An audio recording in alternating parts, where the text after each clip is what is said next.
Hablando de economía, de qué aumenta, qué no aumenta. Está con nosotros Julián Blechman para hablar de este tema. Julián, ¿cómo estás? ¿Cómo andás? ¿Bien? Bien, todo muy bien, bienvenido. Bueno. Quería hablar con vos acerca de esto. Justo recién mencionábamos que no va a haber aumento de tarifas, por lo menos por ahora, así lo confirmaba Guillermo Dietrich. ¿Quiénes son los ganadores, quiénes son los perdedores en lo que tiene que ver hoy con Ahí la está, economía? porque efectivamente hay ganadores en la economía. Nosotros vemos que los índices caen permanentemente, pero no para todos. Lo que vemos, según el INDEC, es que agro y finanzas son los grandes ganadores del modelo. ¿Qué pasó? ¿Qué dijo el INDEC sobre la actividad económica? Aumentó un 0,1% en este primer trimestre. Prácticamente estancado, 0,1% es muy poco. Pero bueno, hubo ahí un aumento. ¿Y por qué no se siente en la población? Es la pregunta. ¿Por qué nosotros no estamos sintiendo este aumento que es mínimo, pero aumento al fin? Bueno, básicamente porque los ganadores son agro y finanzas, no el resto de la población, no lo que atañe a la mayoría de la sociedad, que es la industria y el comercio. Industria y comercio cayeron 2,4% en el primer trimestre y 5% el comercio.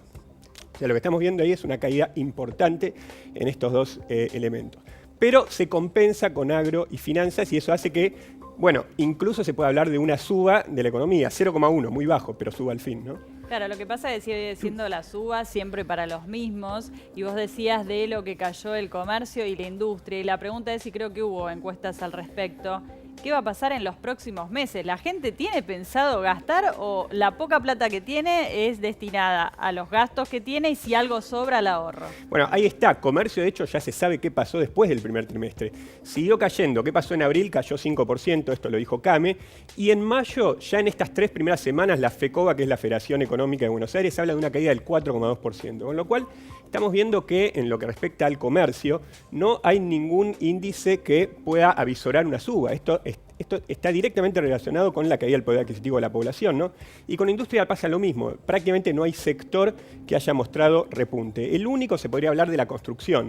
¿Pero por qué? Bueno, básicamente por la obra pública, aquello que en parte demonizaba el gobierno, ¿no? Recordemos que la obra pública era el déficit fiscal, que no podía ser sostenible, y que iba a venir una lluvia de inversiones privadas. Eso nunca llegó y finalmente el gobierno apostó nuevamente al déficit fiscal, a la obra pública, y por eso construcción es otro de los segmentos, tal vez el único que sí atañe a la población, porque afecta nada menos que a la base de la pirámide, a los obreros, y ahí hubo un crecimiento bajo, pero crecimiento al fin de 2,5% en el trimestre. Con lo cual lo que estamos viendo es que está muy complicado la posibilidad de que repunte las áreas económicas que afectan al grueso de los trabajadores, ¿no? La industria es la principal empleadora, emplea cerca del 80% de la masa laboral argentina. El agro apenas emplea al 20%. Entonces, cuando vemos que industria o comercio están en picada, lo que vemos es que hay muchas dificultades para que a ver, no podemos llamar crecimiento un 0,1%, pero por lo menos para que esta estabilidad después de meses y meses de caída se sienta en el grueso de la población, ¿no?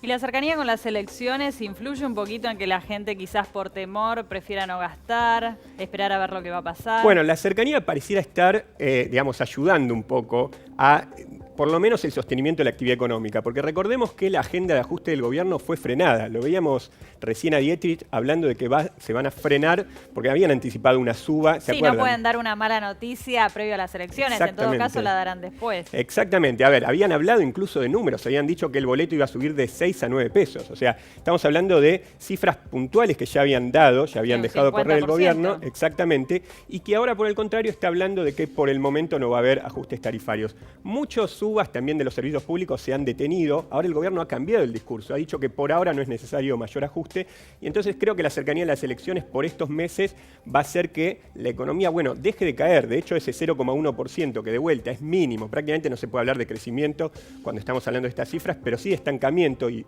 ya frenamos la caída, tiene mucho que ver con la cercanía de las elecciones y con el freno que puso el gobierno al ajuste, ¿no? Lo que sí aumentan son las prepagas del próximo mes. 11% en total, 5 y 6% en los próximos 2 meses. Tenemos y todavía falta, bueno, el agua, que hay un tramo más que se va a aumentar, 23%.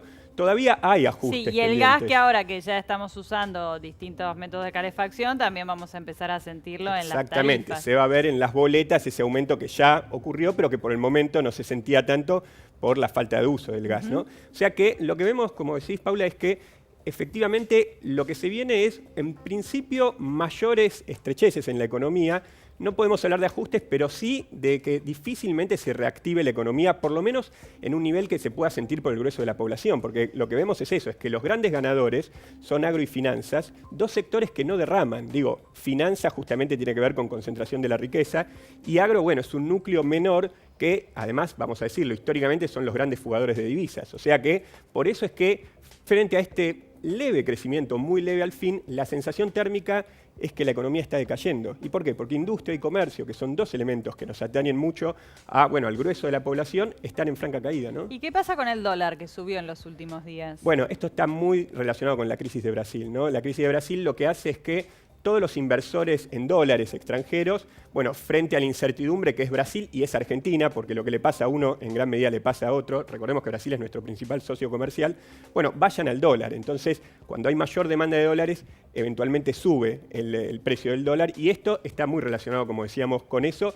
más que con una decisión del gobierno que intenta planchar el dólar justamente para controlar la inflación, que es uno de los pocos elementos donde el gobierno está intentando reactivar el consumo. Es decir, por la menor caída de precios, la idea es que, bueno, el poder adquisitivo rinda más.